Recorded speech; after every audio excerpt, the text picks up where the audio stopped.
it's me, Lizelle, and welcome back to my channel and to my vlog. Welcome everyone! So, ang pag-uusapan natin ngayon is tungkol ito sa ating Pag-ibig MP2 claims. Ito yung mga requirements na kailangan nyong ihanda. Katulad ng sinabi ko sa aking nagdaan na vlog na i-discuss natin kung ano nga ba ang mga requirements na kailangan mong ihanda sa pag-claim ng yung Pag-ibig MP2. Kung bago ka dito sa aking channel, huwag mong kalimutan ang mag-subscribe at i-like ang ating video. Syempre, matik yan. So, may tatlong bagay lang tayo na kailangan ihanda sa ating pag-claim ng ating MP2 kapag once na nag-matured na ito ng 5 years. Yay! Pag 5 years na, may pera na tayo.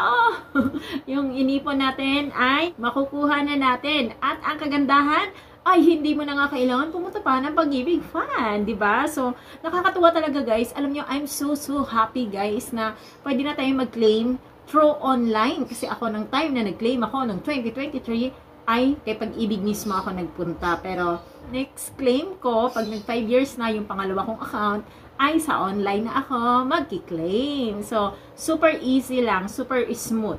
Okay, yung mga kailangan yung ihanda, number 1, syempre dapat ay meron kang claim application form ng Provident. Ito yung ating application form ng ating Provident ng ating MP2 claim. So, ay ito yung ginagamit din natin sa pag-claim natin ng 15 years at saka yung 20 years. So, ito din yung gagamitin natin sa ating Pag-ibig MP2 at wala nang iba. Ito yung likod. So, yung harap lang yung pipilapan. So, ito yung una mong ihanda. Okay? And then, pangalawa, kailangan mo ng any valid ID showing your photo, date of birth, and signature. So, ibig sabihin, dapat yung valid ID na gagamitin mo, yung birthday mo, dapat nakalagay doon kung kailan ka pinanganak, at syempre, ang yung pirma, okay? Pinakamaganda para sa akin guys na gamitin nyo ay yung SSS UMID ID para super smooth lang yung transaction nyo, para hindi na kayo paulit-ulit pa mag-apply, okay? Pero alam nyo, i-share ko lang din sa inyo, may inasikaso ako na nagpa-assist sa akin mag-file ng kanyang MP2 claim. So, ako ang nag-file through online. Ang ginamit ko na ID niya ay yung Pag-ibig Loyalty Card Plus. So, good news dahil ito po ay na-okay siya.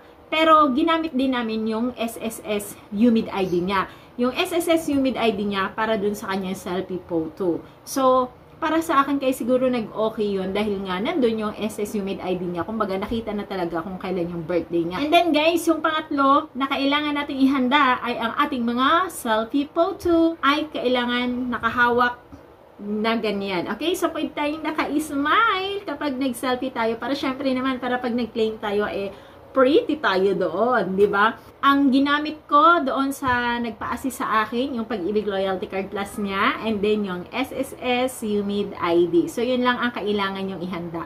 Tatlo lang. Okay? Yung application form, and then isang valid ID, at saka yung selfie photo nyo na may dalawang valid ID. Okay? Kaya para super smooth yung transaction nyo guys, at madali lang ma-approve, mabilis lang process ni Pag-ibig Fund, make sure na lahat ng mga pipicturan mo ay malinaw, okay? At make sure na application form ay wala kayong nakalimutan or nakaligtaan na fill-upan. Dahil pag may nakaligtaan kayo, nako, uulit at uulit kayo from the top, okay? So, make sure na na-fill-upan lahat and then klaro or cleared yung picture ninyo, yung mga valid ID nyo sa pagkuha ninyo ng picture. At syempre, dapat ika-crop nyo yun, naka-crop, liliitan nyo, ha? Kasi 3 MB lang yung pwedeng i-upload doon.